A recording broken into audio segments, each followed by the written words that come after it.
தூக்கம் விற்ற காசுகள். கவிதை.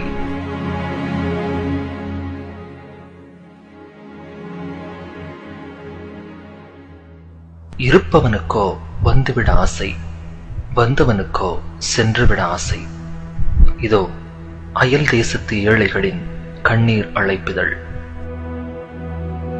விசாரிப்புகளோடும் விசா அரிப்புகளோடும் வருகின்ற கடிதங்களை நினைத்து நினைத்து பரிதாபப்படத்தான் முடிகிறது.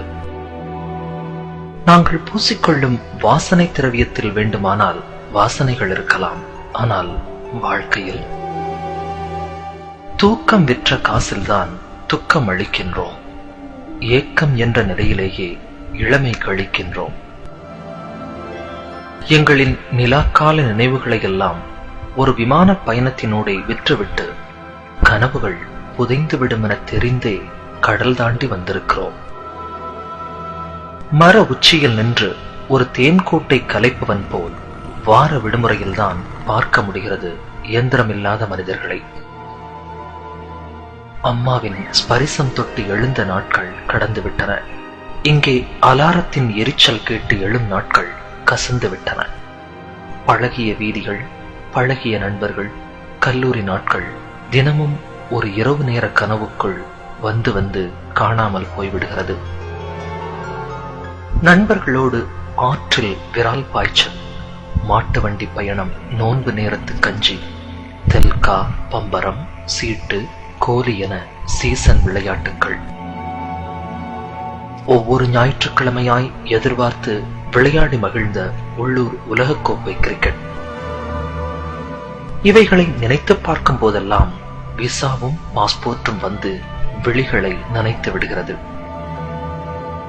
வீதிகளில் ஒன்றாய் வளர்ந்த நண்பர்களின் திருமணத்தில் மாப்பிள்ளை அலங்காரம், கூடி நின்று கிண்டல் அடித்தல், கல்யாண நேரத்து பரபரப்பு, பழைய சடங்குகள் மறுத்து போராட்டம், பெண் வீட்டார் மதிக்கவில்லை என்று கூறி வரட்டு பிடிவாதங்கள். சாப்பாடு பரிமாறும் நேரம் எனக்கு நிச்சயித்தவளின் ஓரப்பார்வை, மறுவீட்டு சாப்பாட்டில் மணமகளின் ஜன்னல் பார்வை.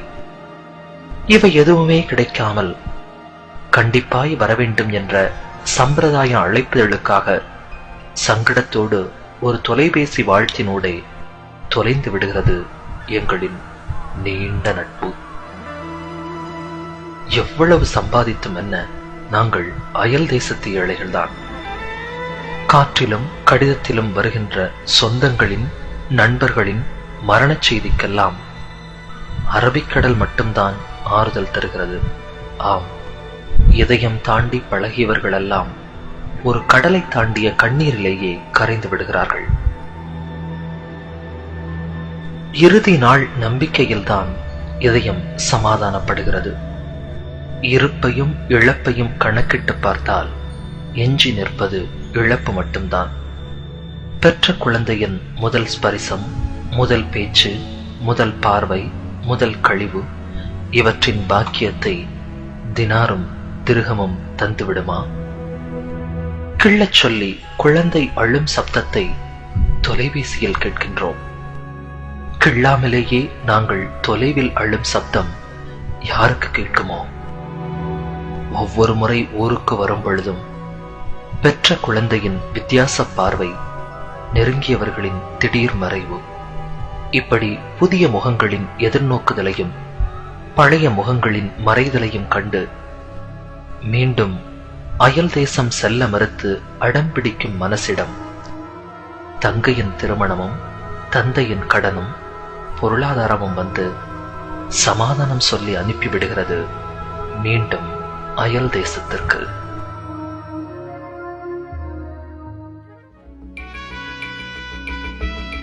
தூக்கம் விற்ற காசுகள். கவிதை கேட்டீர்கள். எழுதியவர் துபாயிலிருந்து ரசிகவ் கே ஞானியார்.